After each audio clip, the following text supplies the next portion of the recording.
बिस्मिल्लाहिर्रहमानिर्रहीम, अस्सलामु अलैकुम। मैं हूं फ़हीम अख्तर, एक नए व्लॉग के साथ हाज़िर खिदमत हूं। नाज़रीन, आज जुमरात है 18 जुलाई। आज इलेक्शन कमीशन ऑफ पाकिस्तान का अहम तरीन इजलास, जो कि पाकिस्तान तहरीक इंसाफ को मखसूस नशिस्तें देने से मुतालिक सुप्रीम कोर्ट का फ़ैसला था, उसके ऊपर अमल दरामद करना है या फिर नहीं करना, इस हवाले से इजलास हुआ। जो इजलास बेनतीजा ख़त्म हुआ। अब एक बार फिर इलेक्शन कमीशन का इजलास कल सुबह 11 बजे होगा। और आज के इस इजलास के अंदर क्या चीज़ें डिस्कस हुई, क्या election commission of Pakistan Tehreek Insaf के को जो मखसूस नशिस्तें देने का सुप्रीम कोर्ट का फ़ैसला है उसके ऊपर अमल दरामद करने लगा है, या फिर इलेक्शन कमीशन ऑफ पाकिस्तान इस फैसले को चैलेंज करेगा, नज़रसानी करेगा, या फिर इन चैम्बर अपने जो खदशात या फिर अबहाम है उनको दूर करेगा। आज क्या ऑप्शन ज़ेर गौर है और आज चीफ इलेक्शन कमिश्नर ने इस इजलास की सरबराही क्यों नहीं की, वो भी वजूहात आपके साथ शेयर करेंगे। नाज़रीन, 12 जुलाई 2024 को सुप्रीम कोर्ट ऑफ पाकिस्तान के 13 रुकनी फुल कोर्ट की जानिब से फ़ैसला सुनाया गया। 11 जजेस की तरफ से कहा गया कि जो मखसूस नशिस्तें इलेक्शन कमीशन ने पाकिस्तान पीपल्स पार्टी, मुस्लिम लीग नून, जमीयत उलमा इस्लाम, काफ लीग, इस्तेकाम पाकिस्तान पार्टी और MQM पाकिस्तान तहरीक इंसाफ पार्लियामेंटेरियंस को दी है, वो फ़ैसला दुरुस्त नहीं है। इन नशिस्तों के ऊपर तहरीक इंसाफ का हक था। 8 जजेस ने रास्ता दिया, जबकि जो बाकी 3 जजेस थे 11 में से, उन्होंने कहा कि उन्होंने कोई रास्ता है सच नहीं दिया कि अब इसका मदावा कैसे किया जाए। 8 ने कहा कि इलेक्शन कमीशन 15 रोज़ के अंदर ये मखसूस नशिस्तें तहरीक इंसाफ को देने का प्रोसेस जो है वो मुकम्मल करे, और अगर बीच में कोई अभाम इनको सामने आता है तो फिर हमसे रजू करे।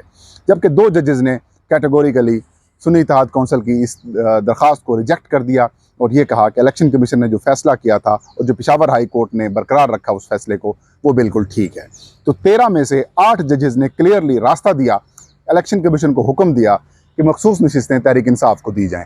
तहरीक इंसाफ ने अपना होमवर्क मुकम्मल कर लिया है, अपनी लिस्टें मुकम्मल कर ली हैं, और तमाम जो उम्मीदवारान थे तहरीक इंसाफ की हिमायत याफ्ता, उन्होंने अपने बयान हल्फी अपना PTI को जमा करा दिए हैं। अब तहरीक इंसाफ की लीडरशिप है वो जल्द इलेक्शन कमीशन ऑफ पाकिस्तान में अपने ये जो अराकीन हैं, इनके जो बयान हल्फी हैं, वो इलेक्शन कमीशन में जमा करा देगी। लेकिन अब मामला ये है कि क्या इलेक्शन कमीशन इस फैसले के ऊपर अमल दरामद करेगा या पर नहीं करेगा। मेरे ख्याल में इलेक्शन कमीशन के पास कोई और ऑप्शन नहीं होता या नहीं होगा सिवाय इस फैसले के ऊपर अमल दरामद करने के। लेकिन कहानी के अंदर ट्विस्ट तब आया जब ताकतवर हलकों के आजकल जो तर्जमान बने हुए हैं लोग, वो और मुस्लिम लीग नून या फिर हुकूमत के जो सपोर्ट करने वाले जर्नलिस्ट साहिबान हैं, जिनके बारे में कहा जाता है कि कोई फ़ैसला इलेक्शन कमीशन के ज़रिए करवाना हो या फिर किसी अदालत के थ्रू या नैब के थ्रू या फिर FIA के थ्रू जो हुकूमत काम करवाना चाहती है, तो उसका जो फ़ैसला क्या होगा, काम क्या होगा, कार्रवाई कैसे डालनी है, वो ख़बरें उन चंद सहाफ़ी हज़रात के ज़रिए लीक कर दी जाती हैं। कुछ चैनल्स के ऊपर मुनीब फ़ारूक साहब का, इसी तरीके से और बहुत सारे सहाफ़ियों के हमने तबसरे सुने, और जिसके बाद ये बात सामने आई कि इलेक्शन कमीशन जो है वो सुप्रीम कोर्ट के फ़ैसले के ऊपर अमल दरामद नहीं कर रहा। उल्टा इलेक्शन कमीशन अपनी पोजीशन जो है वो वाज़े करेगा कि हम एक आइनी इदारा हैं, लिहाजा हम आपके फ़ैसला आपके जो फ़ैसला है इसके ऊपर अमल दरामद नहीं करने के पाबंद नहीं है, और इसके ऊपर इलेक्शन कमीशन जो है वो कोई अपना मौक़िफ़ देगा। आज इजलास होता है। पहले बताया गया था कि इजलास सुबह 11 बजे होगा और इस इजलास की सरबराही chief election commissioner Sikandar Sultan Raja करेंगे। लेकिन फिर ये खबर आई कि चीफ इलेक्शन कमिश्नर और chief justice Lahore high court की मुलाकात होनी है पंजाब के इलेक्शन ट्रिब्यूनल्स के मामले के ऊपर। वो फिर मुलाकात हुई और 11 बजे वाला इजलास 3 बजे तक मौखर किया गया।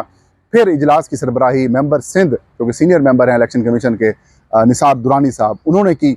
और इस इजलास के अंदर जो लॉ विंग है इलेक्शन कमीशन ऑफ पाकिस्तान का, लॉ विंग, उनके जो DG हैं उनकी तरफ से ब्रीफिंग दी गई इलेक्शन कमीशन के फ़ैसले के ऊपर, सुप्रीम कोर्ट के फ़ैसले के ऊपर, कि फ़ैसला क्या है, कितनी मखसूस नशिस्तें तहरीक इंसाफ को देने का कहा गया है, कितनों को ये सारे मामला दिए गए, सामने रखे गए, और ये कहा गया कि चीफ इलेक्शन कमिश्नर भी वीडियो लिंक के ऊपर शिरकत करेंगे।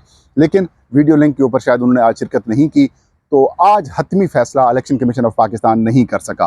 इलेक्शन कमीशन एक बार फिर इस फैसले के ऊपर गौर करेगा। कल सुबह 11 बजे इलेक्शन कमीशन का दोबारा इजलास होगा, रिज्यूम होगा, और उस इजलास की सरबराही सिकंदर सुल्तान राजा साहब बतौर चीफ इलेक्शन कमिश्नर करेंगे और बाकी मेंबरान भी होंगे। आज के इजलास में सेक्रेटरी इलेक्शन कमीशन की तरफ से भी ब्रीफिंग दी गई और लॉ विंग की तरफ से ब्रीफिंग दी गई और कुछ ऑप्शंस बताए गए। ये बताया गया कि तहरीक इंसाफ की जो कानूनी पोजीशन है वो बतौर जमात तो इलेक्शन कमीशन ऑफ पाकिस्तान में दर्ज है, इन लिस्ट है, लेकिन इलेक्शन कमीशन में तहरीक इंसाफ का कोई इंतज़ामी ढांचा नहीं है, तंजीमी ढांचा नहीं है। चेयरमैन कौन है, सेक्रेटरी जनरल कौन है, या फिर बाकी जो प्रोसेस है वो कौन है, किसकी मखसूस नशिस्तों की जमा कराई गई फहरिस्त जो है वो काबिल कबूल होगी, किसकी तरफ से जो नाम दिए जाएंगे वो एक्सेप्टेबल होंगे, इस हवाले से चीज़ें क्लियर नहीं हैं। अलबत्ता वो तहरीक इंसाफ का अगर ख़ुद को क्लेम कर रहे हैं तो इसकी वेरिफिकेशन किस अंदाज में की जाएगी, कौन चेयरमैन है, ये सारा प्रोसेस ज़ाहिर है जो रिटर्निंग ऑफिसर बनाए जाएंगे मखसूस नशिस्तों के लिए वो इन चीज़ों का जायज़ा लेंगे कि क्या वो एक्सेप्टेबल हैं भी सही या फिर वो नहीं हैं। तो इन तमाम तर चीज़ों के ऊपर उन्होंने कहा कि अब हम मौजूद है, क्लैरिटी नहीं है। हो सकता है कि इलेक्शन कमीशन के पास ये भी ऑप्शन मौजूद है कि वो बतौर फरीक सुप्रीम कोर्ट ऑफ पाकिस्तान में रद्द-ए-रसानी की अपील दायर करे कि इस हवाले से बहम है। लेकिन सुप्रीम कोर्ट ऑफ पाकिस्तान का जो अक्सरियती फ़ैसला है जो कि 8 रुकनी जजेज़ ने दिया है, उसके अंदर उन्होंने कैटेगोरिकली ये बात लिखी है कि अगर इलेक्शन कमीशन को कहीं कोई अबहम नज़र आता है या इम्प्लीमेंटेशन के हवाले से कोई इशू सामने आते हैं तो इलेक्शन कमीशन ऑफ पाकिस्तान जो है वो इन चैम्बर इन जजेस के साथ रब्ता कर सकता है, कोई दरख्वास्त दे सकता है, या कोई जो क्लैरिटी उनको चाहिए तो उसके ऊपर वो क्लैरिटी भी हासिल कर सकता है। अब इलेक्शन कमीशन के अंदर के पास कुछ ऑप्शन ज़ेर गौर सामने आए, जैसे उन्होंने एक ज़राए से इलेक्शन कमीशन ने अपना रद्द-ए-अमल भी जारी कराया था जिसके अंदर उन्होंने कहा था कि सुप्रीम कोर्ट में और पेशावर हाई कोर्ट में तहरीक इंसाफ फ़रीक नहीं थी और फ़रीक ना होने के बावजूद उसको जो नशिस्तें अलाट करने का हुक्म दिया गया है, इलेक्शन कमीशन कहता है कि वो समझ से बालातर है।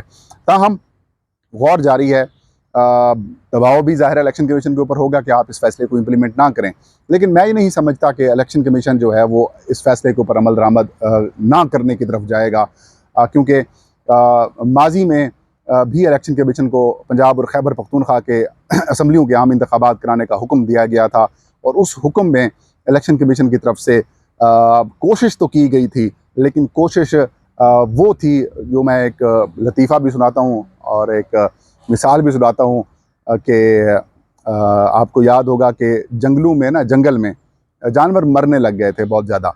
जब जानवर मरने लगे तो जानवरों ने एक डिसाइड किया कि हमारे जानवरों में से भी कोई एक डॉक्टर होना चाहिए। तो बंदर को कहा गया कि कुछ ये शार्प भी है, तेज़ भी है, लिहाजा इसको हम डॉक्टर बनवाते हैं। तो उसने डिग्री मुकम्मल की, डिग्री मुकम्मल करने के बाद वापस आया तो एक जानवर की तबीयत ख़राब हो गई। जब जानवर की तबीयत ख़राब हुई तो बंदर को कहा गया कि डॉक्टर साहब आएँ, आप इलाज करें। अब डॉक्टर साहब कभी एक दरख्त से, कभी दूसरी शाख पे, कभी तीसरी शाख पे, यूँ उन्होंने जो है वो आगे पीछे कलाबाजियाँ खाना शुरू कर दी। और जब वो कलाबाजियाँ खा रहे थे, कभी इधर जा रहे थे, कभी उधर जा रहे थे, तो इस दौरान जानवर की जो है वो डेथ हो गई। तो बाकी जानवरों ने कहा कि इसने कोशिश तो बहुत की है लेकिन बस तकदीर में उसकी जो ज़िंदगी थी वो कम हुई पड़ी थी, इस वजह से वो मर गया।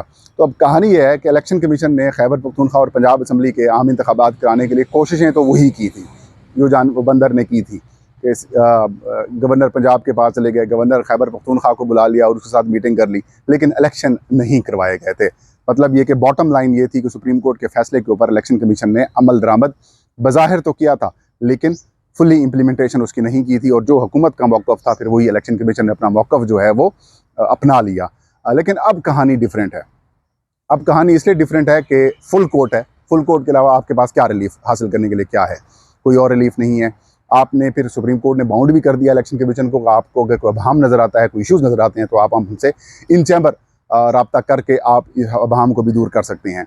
लेकिन कुछ कहानियाँ और भी सामने आ रही हैं कि इलेक्शन कमीशन कोई ऑर्डर कर देगा कि फिर या फिर रास्ता अगर निकालना हुआ तो तहरीक इंसाफ के इंटर पार्टी इंतखाबात को एक्सेप्ट करना पड़ेगा। इंटर पार्टी इंतखाबात अगर एक्सेप्ट हो जाते हैं तो फिर तो इम्प्लीमेंटेशन हो जाएगी, लेकिन फिर वो जो इलेक्शन कराने के इलेक्शन के बाद 3 दिन या नोटिफिकेशन के 3 दिन के बाद आज़ाद मेंबरान की शमूलियत होती है, उसके ऊपर भी इशू सामने आएंगे। फिर वो मेंबर्स सुन्नी इत्तेहाद कौंसिल को जो ज्वाइन कर चुके हैं उसको इलेक्शन कमीशन एक्सेप्ट कर चुका है, क्योंकि सुप्रीम कोर्ट ने उसको उड़ा दिया है, उसके ऊपर भी मामला देखे जाएंगे। लेकिन साथ ही साथ में जो इलेक्शन कमीशन ऑफ पाकिस्तान है वो इस बात को भी देख रहा है कि अभी तो अबूरी हुक्मनामा आया है, जो तफसीली फ़ैसला आएगा उसके अंदर क्या है उस चीज़ को भी सामने रखा जाएगा। अब इन तमाम तर ऑप्शन के साथ साथ एक ऑप्शन ये भी है कि शायद इलेक्शन कमीशन अपने प्रिंसिपल स्टैंड के ऊपर बरकरार रहे और वो रिज़ाइन कर जाए। तो इस चीज़ों को भी सारी चीज़ें जो हैं वो देखी जा रही हैं। अब एक बार फिर इजलास इलेक्शन कमीशन का जो है वो कल होगा। हो सकता है कि इलेक्शन कमीशन कुछ जो माहिरीन कानून हैं जो एक्सपर्ट्स हैं उनके साथ रब्ता करे और उसके बाद इलेक्शन कमीशन इम्प्लीमेंटेशन करने के फैसले के ऊपर जाए, या फिर ना इम्प्लीमेंट करे या फिर कोई भी करे। लेकिन आज के जो इजलास नाज़रीन वो बेनतीजा रहा है।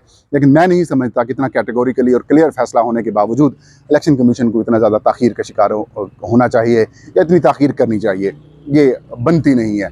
ज़ाहिर है इलेक्शन कमीशन का किरदार है इलेक्शन के अंदर, जिस तरह के इलेक्शन करवाए उनके कंडक्ट का सारे मामला उनके ऊपर है। और फिर ये आवाज़ें भी आ रही हैं कि इलेक्शन कमीशन के ख़िलाफ़ आइन की खिलाफ वर्जी का मुकदमा होना चाहिए, इलेक्शन कमीशन के ख़िलाफ़ तहरीक चल रही है कि वो रिज़ाइन करें। तो ये सारे मामला जो हैं वो अभी कमीशन के नोटिस में हैं। होप्स हो कि कल शायद इलेक्शन कमीशन किसी डिसीजन के ऊपर पहुँच जाए। ये था आज का व्लॉग, मुझे इजाज़त दीजिए, अल्लाह हाफ़िज़।